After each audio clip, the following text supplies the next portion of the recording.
Have you ever thought about why smart people fall for obvious scams? Why do educated individuals join cults? Why do rational people believe conspiracy theories, invest in pyramid schemes, or follow leaders who promise impossible dreams? This video will change how you see belief, manipulation, and the invisible architecture of faith that controls almost every decision you make. Today we're exploring Law 27 from the 48 Laws of Power, play on people's need to believe to create a cult-like following. But this isn't just about starting religions or building movements. This is about understanding the most powerful force in human psychology, more powerful than logic, more powerful than evidence, more powerful than self-interest. We're talking about the desperate human need to believe in something beyond ourselves.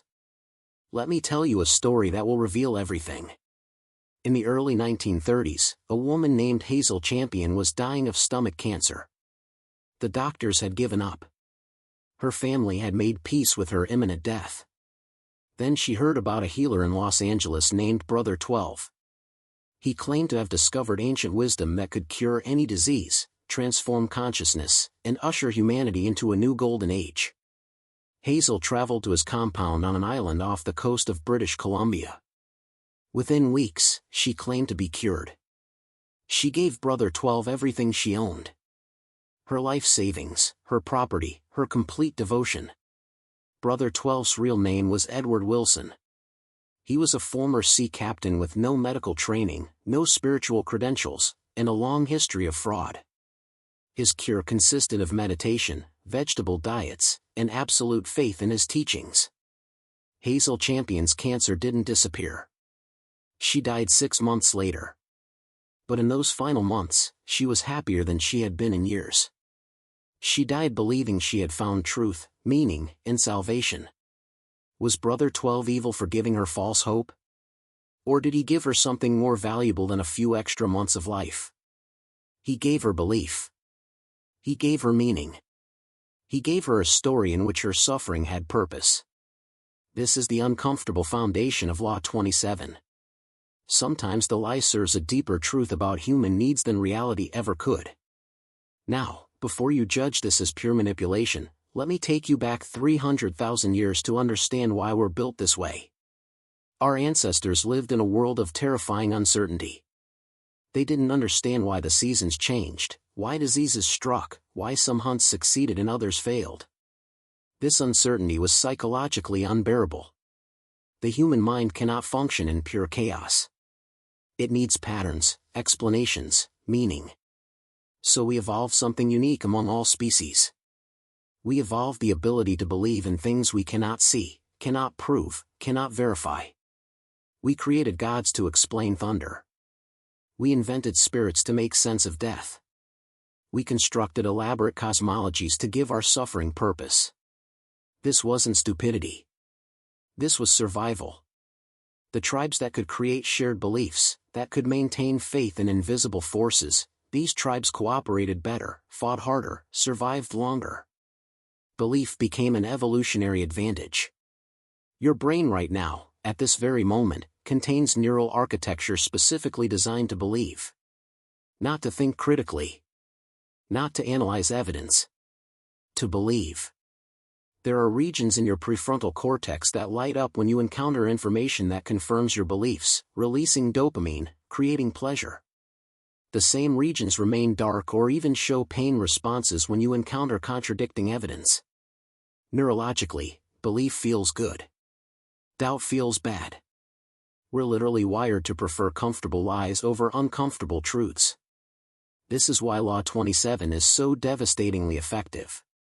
It's not about tricking people. It's about feeding a fundamental hunger that exists in every human being. The hunger for certainty, for meaning, for purpose, for something larger than our small, fragile, temporary lives. Fast forward to the 1600s, and we see this principle weaponized with surgical precision. Let me tell you about Sabbatai Zevi, a Jewish mystic who convinced nearly half of all Jews in the world that he was the Messiah. Half. Millions of people. They sold their possessions, abandoned their homes, prepared to follow him to Jerusalem where he would overthrow the Ottoman Empire and usher in the Messianic Age.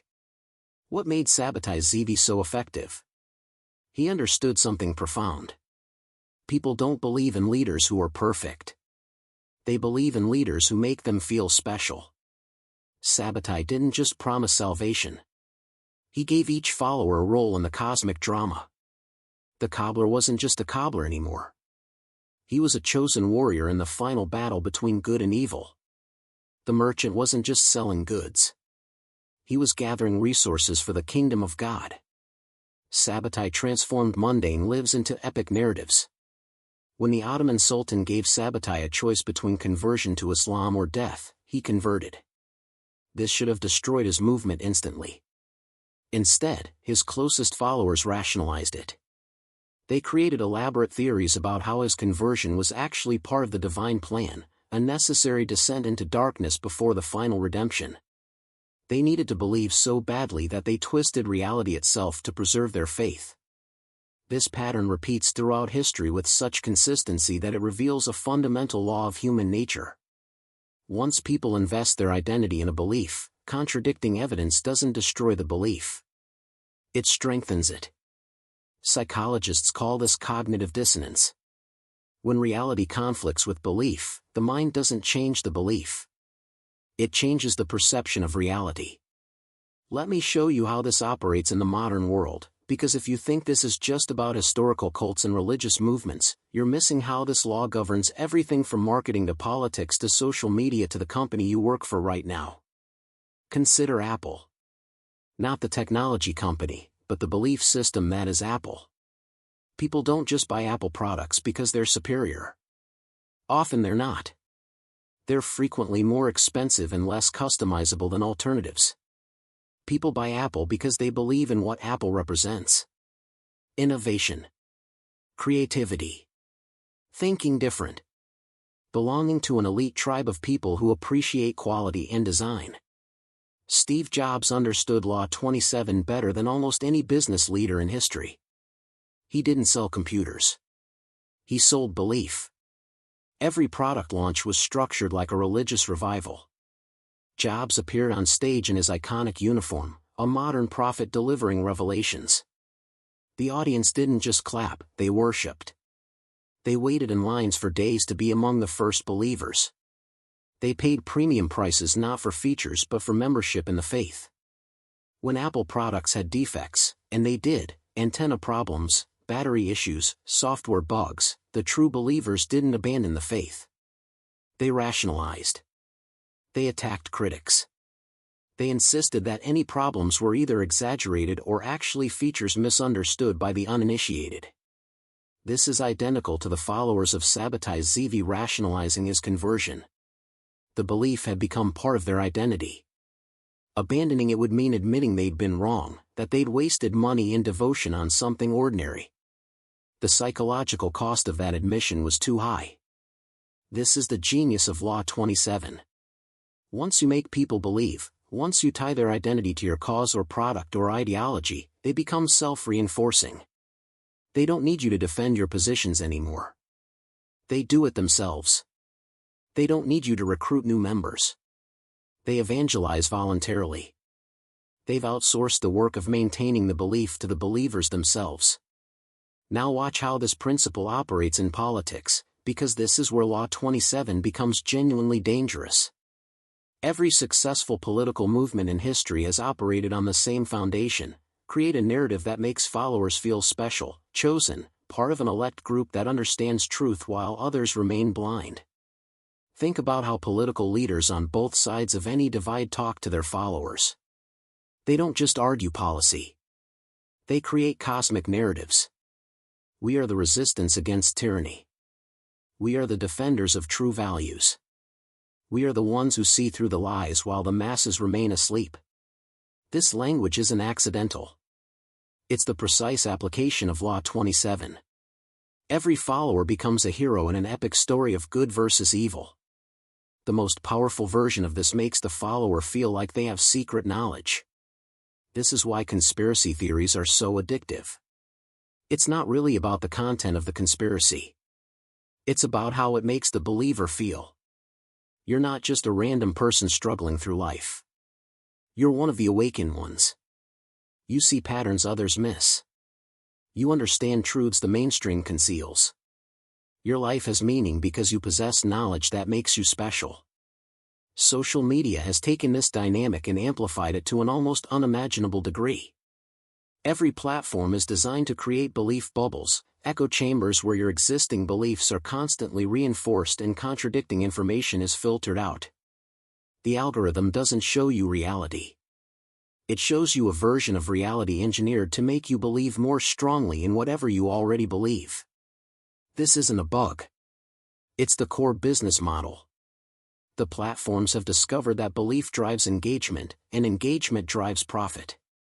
A user who believes passionately, who sees themselves as part of a righteous movement, that user spends more time on the platform, clicks more links, shares more content, watches more ads.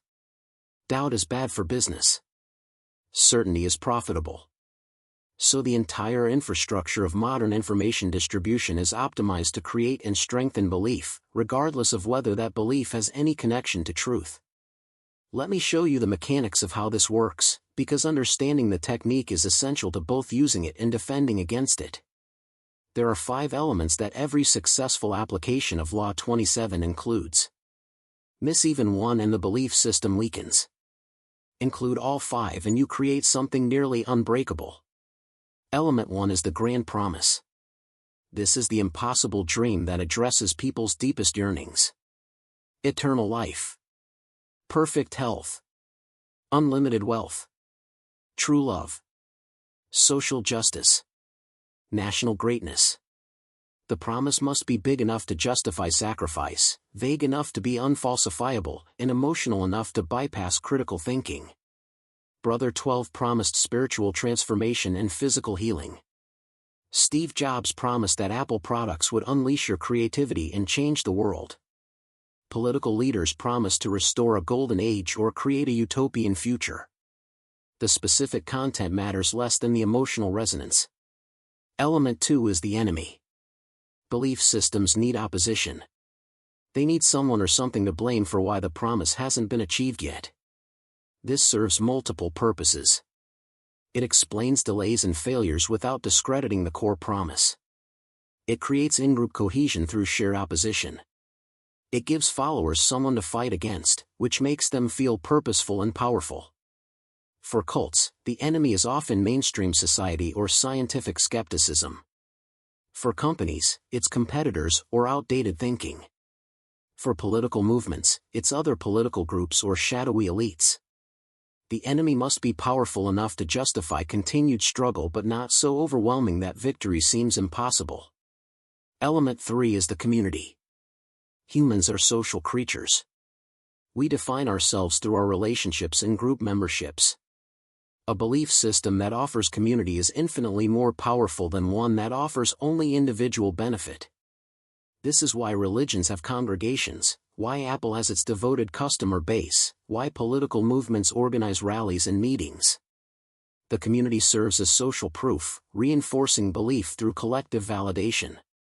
When everyone around you believes, when your friends and family share the faith, doubt becomes not just intellectually difficult but socially costly. You risk exile from the only community that makes you feel understood and valued. Element 4 is the ritual. Belief requires regular reinforcement. It's not enough to convince someone once. You must create practices that repeatedly reaffirm their commitment. Religious services every week. Product launches every year.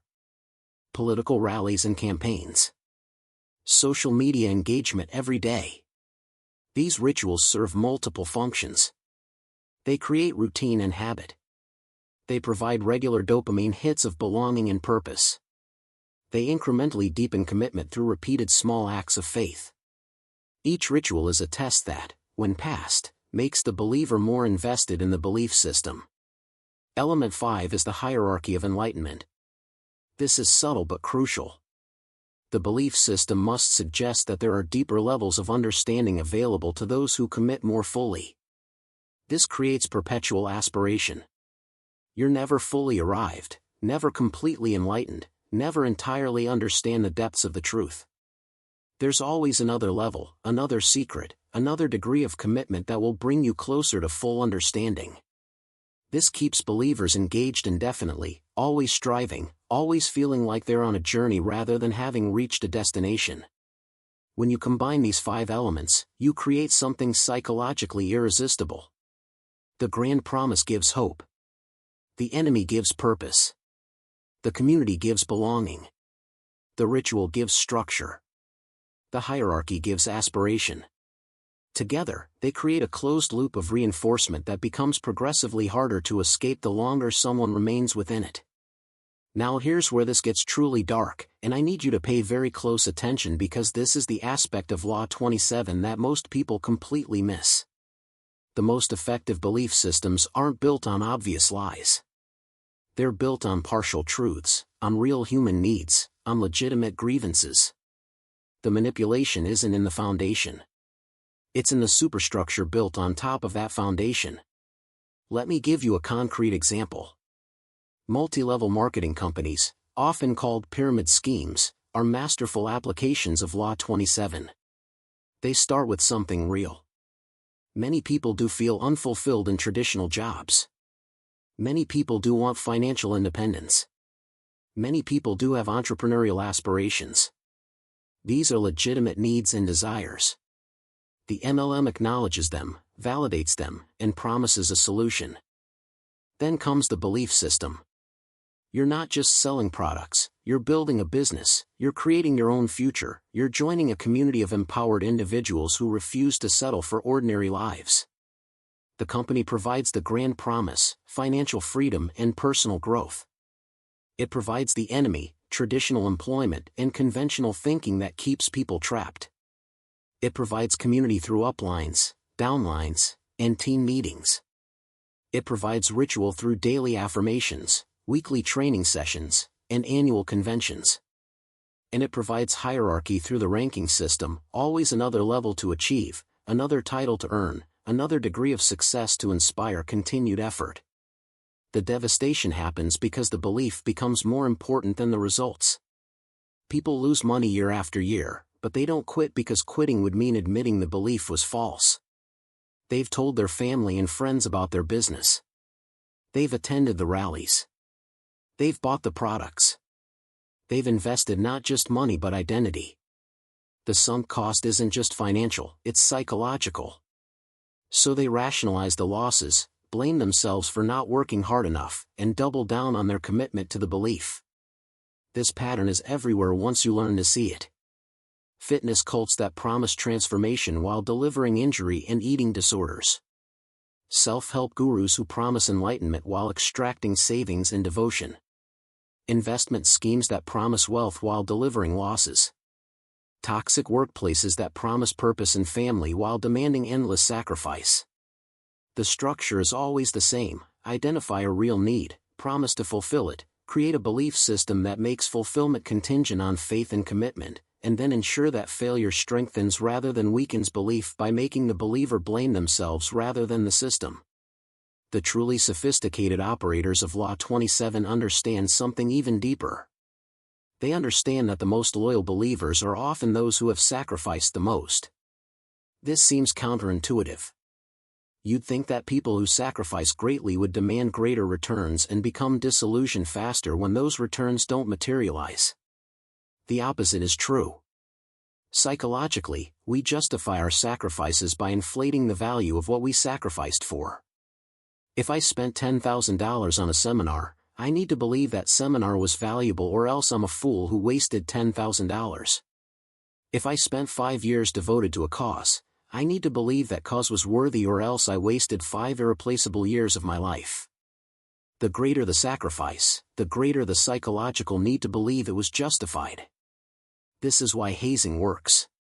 Fraternities, military units, elite organizations, they all use ordeals and sacrifices as initiation rites. This isn't sadism, though it can become that.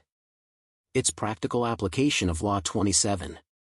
The person who suffers to join a group values that membership more highly and remains loyal longer than someone who joined easily. Their suffering becomes evidence of the group's value. They've paid a high price, so the group must be worth that price. The same dynamic operates in relationships. The partner who stays through abuse, who sacrifices repeatedly, who tolerates betrayal, they don't leave when you'd expect because they've invested so much that leaving would force them to confront the magnitude of their wasted years. So they believe harder. They rationalize more elaborately. They find ways to make the relationship meaningful even as it destroys them. Their need to believe that their sacrifice was worthwhile becomes stronger than their self-preservation instinct. This reveals something profound and disturbing about human psychology. We are not primarily rational creatures who occasionally believe things without evidence. We are primarily believing creatures who occasionally employ reason to serve our beliefs. We don't believe what we see. We see what we believe.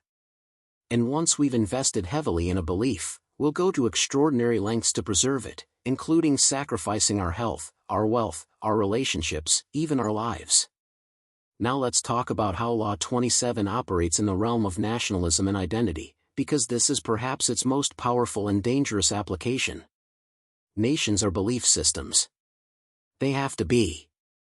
There's no objective reality called France or Japan or Brazil. These are collective fictions we maintain through shared belief. The borders are arbitrary lines on maps. The flags are pieces of colored cloth. The anthems are songs. None of it has inherent meaning. All of it has believed meaning. But watch what happens when you activate the 5 elements of Law 27 at the national level. The grand promise becomes national destiny, greatness, a golden age to reclaim or create. The enemy becomes other nations, internal traitors, or foreign ideologies threatening the national essence. The community is citizenship itself, binding millions of strangers into imagined kinship. The rituals are national holidays, flag ceremonies, anthems before sporting events. The hierarchy is patriotism, with degrees of devotion from casual citizen to zealous nationalist. When these elements align, people will die for the belief. Not for territory, not for resources, not even for survival, but for the preservation of the belief itself. The nation becomes sacred. Criticism becomes heresy. Doubt becomes treason. You see this pattern in every nationalist movement throughout history. The belief in the nation's specialness, its destiny, its inherent superiority or victimhood, this belief overrides every other consideration including individual self-interest. The leaders who understand this wield terrible power. They can mobilize entire populations for war, for sacrifice, for atrocity, all in service of the national belief. The individuals committing these acts don't see themselves as doing evil. They see themselves as serving something sacred, something larger than themselves, something that gives their existence meaning and purpose. This is the apex predator version of Law 27. When you successfully embed your narrative into national or cultural identity, you create believers who will defend that narrative with their lives. You've hijacked the deepest evolutionary instinct for group belonging and tribal identity. You've made your belief synonymous with survival itself. Let me shift to the corporate world, because this is where most of you will encounter Law 27 in your daily lives, and it's crucial that you recognize it. Every company with a strong culture is running a version of cult dynamics. I don't say this to be inflammatory. I say it because the mechanisms are identical. Look at how companies like Google or Facebook or any successful startup with a strong culture operate. They promise grand purpose. You're not just writing code, you're organizing the world's information, you're connecting humanity, you're changing the world. They identify enemies, old industries, conventional thinking, competitors trying to hold back progress. They create community through team dynamics, company events, shared spaces designed to keep you there 14 hours a day. They establish rituals, stand-up meetings, hackathons, all-hands gatherings where leadership delivers inspirational speeches. And they create hierarchy through titles, levels, equity grants that vest over years, always another milestone to reach. The purpose is the same as any cult. To make your identity inseparable from the organization so that you'll sacrifice your time, your health, your relationships, your life balance, all in service of the company's goals. The difference between a healthy company culture and a toxic cult is often just a matter of degree and whether the promises are delivered on. But the mechanisms being employed are identical. The most insidious part is that many employees don't realize they're in a belief system. They think they're making rational career choices. They're not. They're believers who have accepted a narrative about their work's importance, who have internalized the company's values as their own, who feel genuine emotional connection to corporate success or failure. When the company succeeds, they feel personal triumph. When it struggles, they feel personal failure. Their identity has been hijacked. I've watched brilliant engineers work 80-hour weeks for years, sacrificing their health and relationships, believing they're building the future. Then the company gets acquired, their project gets killed, their equity becomes worthless, and they have a psychological crisis. Not just about money or career, but about meaning. If the work wasn't as important as they believed, if the mission wasn't as noble, if the sacrifice wasn't justified, then what were they doing with those years of their life? This is Law 27 extracting its cost. The belief gave their work meaning, but when the belief collapsed, it left a void that's almost impossible to fill. They didn't just lose a job. They lost a faith. Now let's examine the defense against Law 27, because if you're not consciously building belief systems, you're unconsciously trapped in someone else's. How do you protect yourself from manipulation through belief while still maintaining the psychological benefits that belief provides? First, you need to develop what I call belief awareness. Start noticing when you're being offered the 5 elements: grand promise, enemy, community, ritual, hierarchy. When you see all 5, recognize that you're being invited into a belief system. This doesn't mean it's necessarily bad or false. Some belief systems are beneficial. But you should enter them consciously, understanding what you're joining, rather than being swept in by emotional manipulation. Second, practice provisional belief. Hold your beliefs lightly. Be willing to believe in something's value while remaining open to contradicting evidence. The moment you notice yourself rationalizing away contradictions, defending against criticism emotionally rather than logically, feeling angry at doubters rather than curious about their perspective, these are warning signs that your belief has shifted from functional tool to identity component. Third, diversify your identity. Don't let any single belief system, whether it's your company, your political ideology, your relationship, or your nation, become your entire sense of self. Maintain multiple sources of meaning and identity so that the collapse of any one doesn't destroy you psychologically. This is like financial diversification but for your psyche. Fourth, maintain external reference points. Deliberately seek out people and information outside your belief bubble. This is psychologically uncomfortable because it triggers cognitive dissonance, but that discomfort is protective. It prevents you from drifting too far into closed belief systems where reality becomes whatever the group consensus declares it to be. Fifth, track your sacrifices. Keep conscious awareness of what you're giving up for your beliefs: time, money, relationships, opportunities. If the sacrifices keep increasing but the promised benefits keep receding into the future, you're likely caught in an exploitative belief system. The sunk cost fallacy will scream at you to keep going, to justify your previous sacrifices by sacrificing more. Resist that voice. And sixth, study the mechanics of belief manipulation. Once you understand how Law 27 works, you can't be as easily swept into its operation. You'll recognize the patterns as they're being deployed. This doesn't make you immune. Human psychology is too powerful for complete immunity, but it gives you a fighting chance at maintaining agency over your own beliefs. But here's the really challenging part, and this is where we get into the deep philosophical territory that makes Law 27 so morally ambiguous. Belief isn't just manipulation. It's also necessity. Human beings cannot function without belief systems. We need meaning. We need purpose. We need to believe our lives matter, that our work has value, that our relationships are significant, that existence itself is more than random chaos between two voids. Pure rationality, pure skepticism, pure refusal to believe anything that can't be empirically proven, this doesn't lead to enlightenment. It leads to paralysis and despair.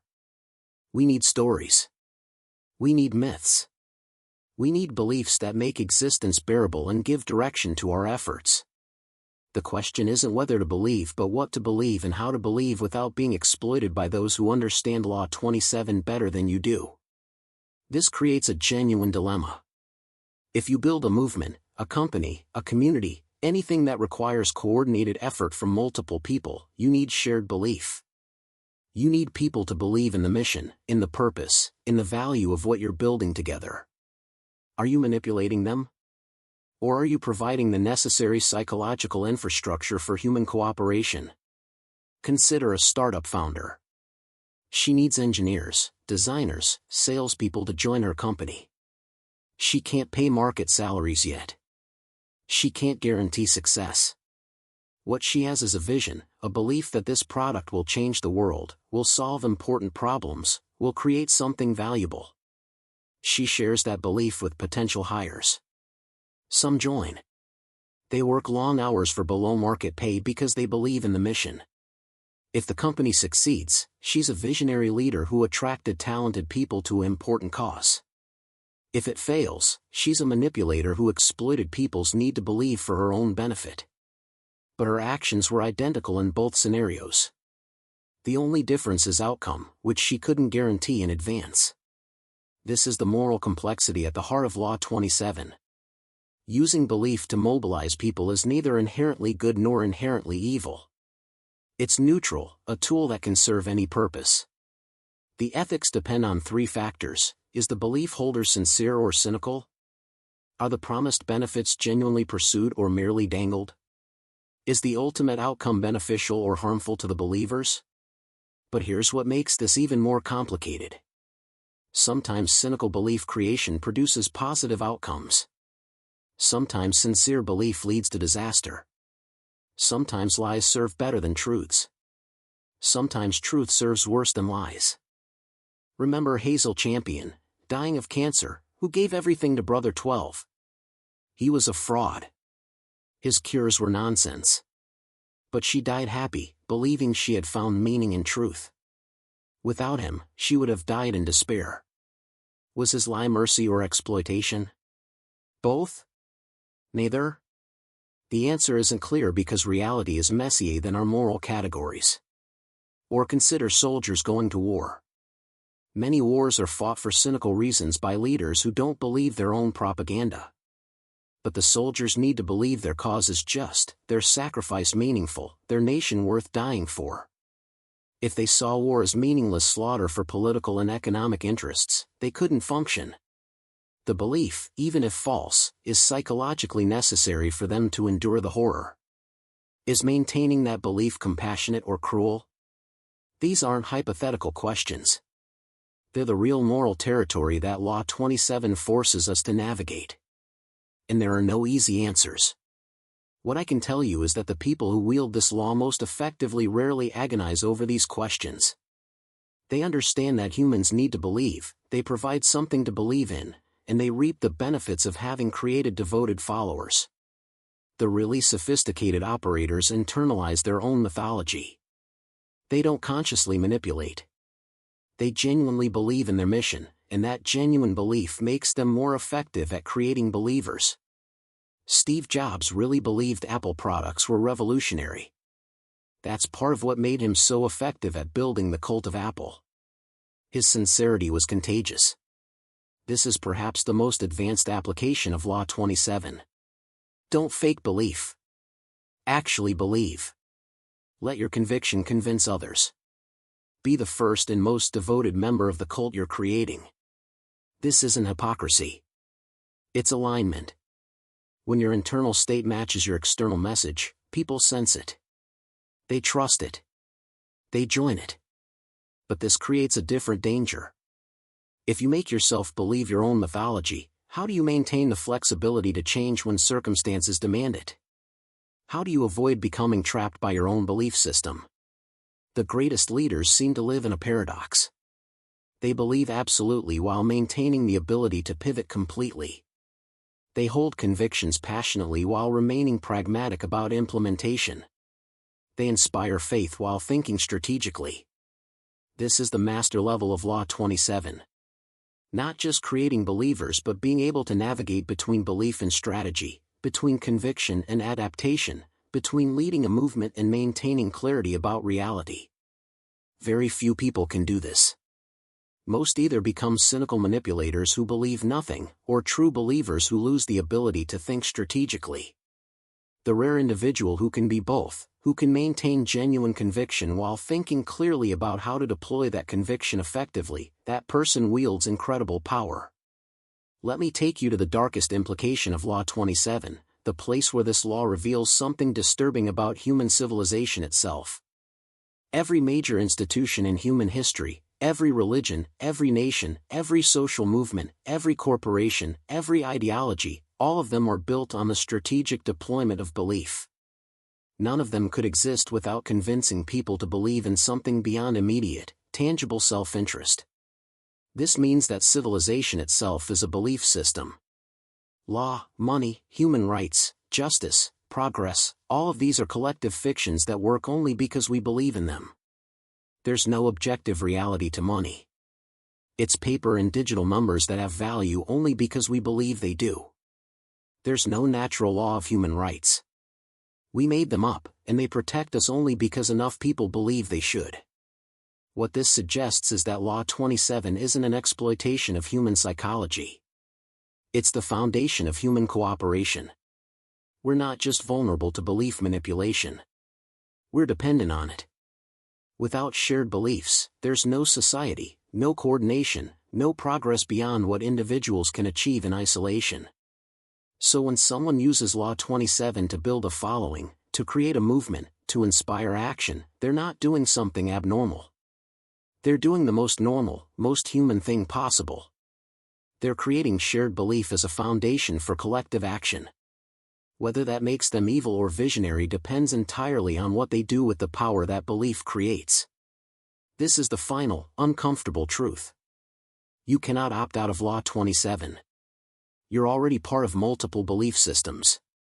Your nation, your culture, your profession, your social groups, all of them depend on shared beliefs that shape your behavior. The question isn't whether you'll be subject to this law. You will.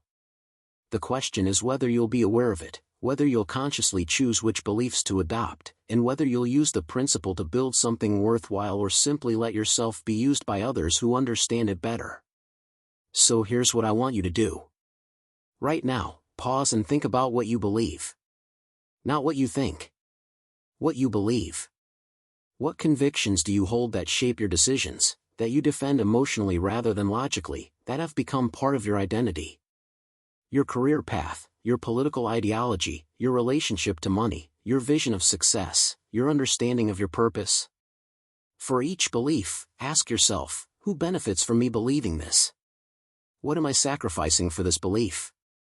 What evidence would contradict this belief, and how do I react to such evidence? Am I defending this belief with reason or with rationalization? Have I built my identity around this belief to the point where questioning it feels like questioning myself? These questions are uncomfortable because they threaten beliefs that give your life structure and meaning. But that discomfort is precisely why you should ask them. The beliefs worth keeping can withstand examination. The beliefs that collapse under scrutiny probably weren't serving you well. And if you're on the other side, if you're building something that requires getting people to believe in your vision, understand what you're doing. You're not just selling a product or promoting an idea. You're offering people meaning, purpose, and identity. That's sacred work when done well and devastating manipulation when done carelessly. Provide the grand promise, but make sure it's something you're genuinely trying to achieve. Identify the enemy, but make sure it's a real obstacle rather than a scapegoat. Build community, but make it genuine rather than conditional. Create rituals, but make them meaningful rather than just habit. Establish hierarchy, but make advancement real rather than illusory. If you do these things with integrity, you're not manipulating people's need to believe. You're channeling it towards something constructive. You're giving people what they need, meaning and purpose, while directing that toward outcomes that actually benefit them. That's leadership. That's vision. That's the ethical application of Law 27. But if you do it cynically, if you create belief just to exploit it, if you make promises you have no intention of keeping, if you build community just to control it, then you're committing one of the deepest violations of human trust. You're weaponizing the same psychological mechanism that makes civilization possible. You're betraying the sacred human need for meaning. The world is full of both types. Leaders who inspire genuine belief and deliver real value. And predators who exploit belief for personal gain. Learning to distinguish between them is one of the most important skills you can develop. But it's not easy because they often look identical from the outside. The promises sound similar. The community feels similar. The rituals look similar. The difference is in the long term. Do the promises eventually manifest? Does the sacrifice lead somewhere real? Does the belief create genuine value or just enrich those at the top? These questions can only be answered over years, which is why people stay trapped in exploitative belief systems for so long. By the time the truth becomes clear, they've invested so much that leaving feels impossible. So what do you do with this power? What do you do with the knowledge that humans need to believe, that belief can be created and directed, that you can play on this need to build movements, companies, relationships, entire worlds? You can use it to exploit people. Countless have. Create a belief system that enriches you while extracting sacrifice from followers. It works. It's worked for thousands of years. It will keep working because human nature doesn't change. People will always need to believe in something, and they'll give everything to whatever successfully fills that need. Or you can use it to build something genuine. Create belief in a vision worth pursuing. Inspire people to accomplish things they couldn't alone. Channel the human need for meaning toward outcomes that actually matter. It's harder. Much harder. Because it requires you to actually deliver on promises, to actually care about your followers, to actually build something real. The choice is yours. But make it consciously. Because whether you acknowledge it or not, whether you use it intentionally or not, Law 27 is operating in your life right now. You're either building beliefs or being captured by them. You're either the prophet or the follower. You're either creating meaning or consuming someone else's manufactured meaning. And here's the final question I'll leave you with. What do you believe right now that you wouldn't believe if you truly understood Law 27? What faith are you keeping that serves someone else's purposes more than your own? What meaning have you accepted without examining where it came from or who benefits from your acceptance? Because the most dangerous belief is the one you don't realize is a belief. The conviction that feels like simple truth, that everyone you trust confirms, that makes you feel special for holding it, that belief is probably the one most carefully constructed by someone who understood Law 27 better than you do. Wake up to your beliefs. Examine them. Choose them consciously. Or spend your life in service of stories other people wrote for their benefit, not yours. The need to believe is human and unavoidable. But what you believe, and who crafts those beliefs, that's where your power and your agency lie. Play on people's need to believe, or be played by those who understand this need better than you do. There's no third option. There's no neutral ground where you can exist outside of belief systems. We're all believers. We're all followers of something. The only variable is whether we're conscious of what we're following and why. Let me tell you one final story that brings everything together. In the 1970s, a psychologist named Leon Festinger did something remarkable. He infiltrated a doomsday cult that believed aliens were coming to destroy the Earth on a specific date. The cult members had quit their jobs, left their families, given away their possessions, all in preparation for being rescued by flying saucers. Festinger wanted to see what would happen when the prophecy failed, when the date came and went and no aliens arrived. What he discovered became one of the most important findings in social psychology. When the prophecy failed, when midnight passed and no spaceships appeared, the cult didn't dissolve.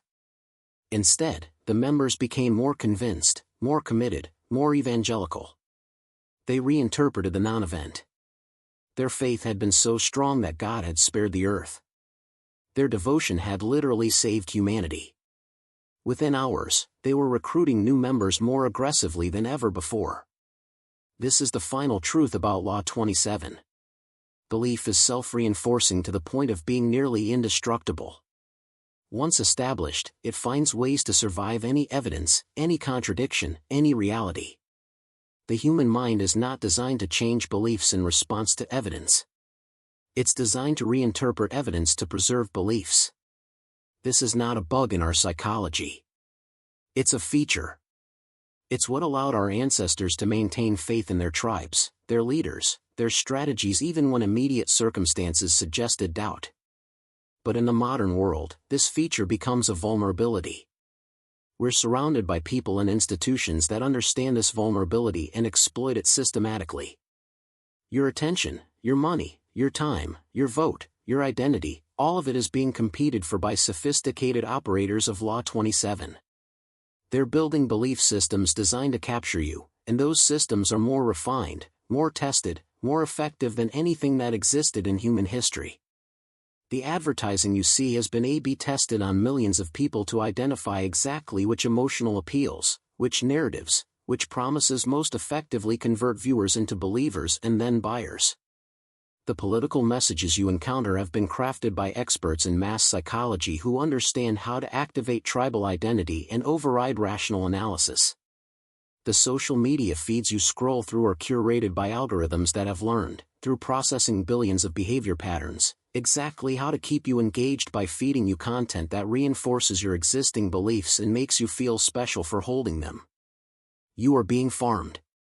Your need to believe is being harvested like a crop. The question is whether you'll recognize this and start making conscious choices about which beliefs serve you, or whether you'll continue being raw material for other people's belief-building enterprises. Here's what makes this particularly insidious in the digital age. In the past, belief systems were limited by geography and communication technology. You had to physically gather people to build a cult. You had to distribute physical media to spread ideology. There were natural bottlenecks that limited how quickly belief systems could grow and how many people they could capture. Now, a belief system can spread globally in hours. A conspiracy theory can gain millions of believers before fact-checkers even notice it exists. A charismatic leader can build a following of millions without ever meeting a single follower in person. The technology of belief creation has been democratized, which sounds good until you realize it means anyone with charisma and understanding of psychology can now build cult-like followings at scale. Look at YouTube, Instagram, TikTok. Every platform is filled with individuals building microcults. They understand Law 27 instinctively or through trial and error. They provide the grand promise: financial freedom, personal transformation, political awakening, spiritual enlightenment. They identify enemies: the system, the elites, the corporations, the sheep who don't understand. They build community through comment sections, Discord servers, Patreon memberships. They create rituals, daily videos, weekly live streams, monthly challenges. They establish hierarchy: casual viewers, regular commenters, paying supporters, inner circle members. Each of these creators is running the same playbook that built religions and political movements throughout history. They're just doing it on a platform that gives them access to billions of potential believers and provides real-time feedback on which messages work best. The algorithms reward the creators who most effectively build belief because believers are the most engaged users, and engagement is what the platforms monetize. This creates a Darwinian selection process for belief systems. The ideologies, narratives, and movements that most effectively capture human psychology survive and spread. The ones that don't, die out. We're not selecting for truth or value. We're selecting for psychological effectiveness. The beliefs that win are the ones that best exploit our cognitive vulnerabilities, not the ones that best describe reality. This is why misinformation spreads faster than truth. This is why conspiracy theories are more engaging than nuanced analysis. This is why extremism grows faster than moderation. Not because people are stupid, but because our psychological architecture makes us vulnerable to certain types of narratives, and the modern information ecosystem rewards anyone who effectively deploys those narratives. Understanding Law 27 means recognizing that you're living in an environment optimized to manipulate your need to believe. Every interface, every algorithm, every content creator, every advertiser, every political operative, they're all competing to become the belief system that captures your identity and directs your behavior. And they're getting better at it exponentially because machine learning allows them to test millions of variations and identify what works with superhuman precision.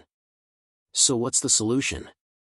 How do you maintain agency in a world designed to capture your beliefs? There's no perfect answer, but there are practices that help. Radical skepticism toward anything that makes you feel special for believing it. Deep suspicion of any narrative that provides simple answers to complex questions. Conscious effort to seek out perspectives that challenge your beliefs rather than confirm them. Regular examination of what you've sacrificed for your beliefs and whether those sacrifices are producing the promised returns. Most importantly, cultivate comfort with uncertainty. The reason belief systems are so attractive is that they provide certainty in an uncertain world. They offer clear answers, defined enemies, obvious paths forward. The antidote is learning to function effectively despite uncertainty. Holding provisional beliefs. Acting on incomplete information while remaining open to new data. Building identity around your capacity to adapt rather than around fixed convictions. This is psychologically difficult because it goes against millions of years of evolution.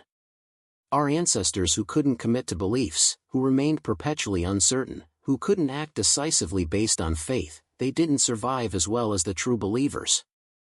We're descended from the believers, which means belief is in our DNA. Fighting it is fighting your own nature. But awareness creates options.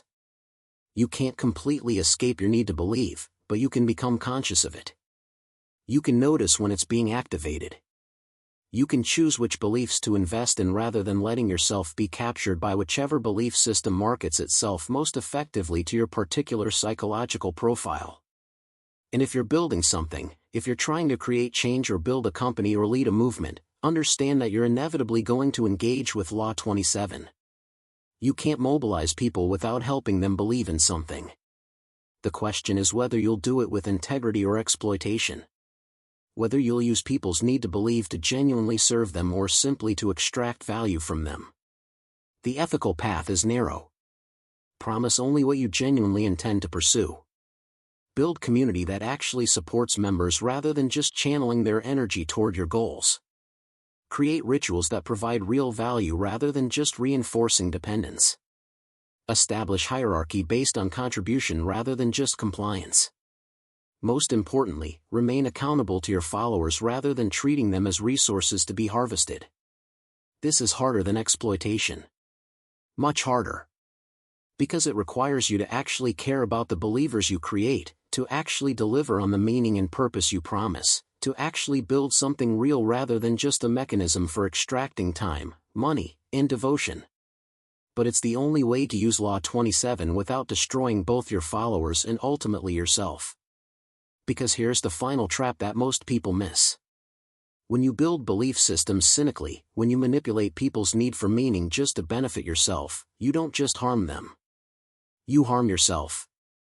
You become hollow. You lose the ability to believe in anything genuine because you've seen too clearly how belief is manufactured. You become incapable of the very meaning and purpose that makes life bearable. The most successful cult leaders often end up as trapped as their followers. They're playing a role they can never escape. They must maintain the performance every moment because any crack in the facade destroys the entire structure. They're prisoners of their own success at manipulation. They've surrounded themselves with believers, but they can never have genuine relationships because every interaction is performative. They have power but no authentic connection. They have devotion but no real love. This is the hidden cost of mastering Law 27 without ethics. You gain followers but lose fellowship. You gain power but lose authenticity. You gain the ability to make people believe anything, but you lose the ability to believe in anything yourself. It's a Faustian bargain, and like all such bargains, it delivers less than it promises. So as we close this exploration of Law 27, I want you to sit with these final questions. Not to answer them right now, but to carry them with you, to return to them regularly, to use them as touchstones for examining your relationship with belief. What do you believe that you would defend emotionally rather than logically? What sacrifices have you made for beliefs, and are those beliefs delivering the promised returns? Whose purposes do your beliefs serve? If you discovered that a core belief was manufactured to manipulate you, could you let it go, or has it become too central to your identity? Are you building belief systems for others, and if so, are you doing it with integrity or exploitation? And finally, the most important question, in a world where everyone is playing on everyone else's need to believe, where belief itself has become a manufactured commodity, where meaning is mass-produced and purpose is marketed, how do you find something genuinely worth believing in? I don't have the answer to that question. I'm not sure anyone does. What I know is that the question matters. That asking it is more important than any answer. That the moment you stop questioning your beliefs is the moment you've been fully captured by someone else's belief system. Law 27 reveals that we're all living in the matrix, if you will. Not a literal simulated reality, but a psychological one where beliefs shape our perception more than perception shapes our beliefs. The red pill isn't waking up to some hidden truth. It's waking up to the mechanism of belief itself, seeing how it's created, how it's used, how it controls us. But unlike the movie, there's no escape from the matrix of belief. You can't unplug. You're human, which means you need to believe in something. The liberation isn't in escaping belief but in choosing your beliefs consciously, in understanding when and how you're being manipulated, in using the power of belief to build rather than destroy, to liberate rather than enslave, to create genuine meaning rather than just harvesting it from others. Play on people's need to believe. Or have your need to believe played upon. But do it with your eyes open. Do it with understanding. Do it with the full recognition of what you're doing and what's being done to you. That's the only wisdom Law 27 offers. Not escape, but awareness. Not immunity, but agency. Not freedom from belief, but freedom in how you believe. The choice, as always, is yours. But now you can't claim ignorance. Now you know how the game works. What you do with that knowledge will define not just your success or failure, but the kind of person you become in a world where belief is the most powerful and most exploited force in human psychology. Believe wisely. Question constantly. And never forget that the most dangerous beliefs are the ones that feel like truth.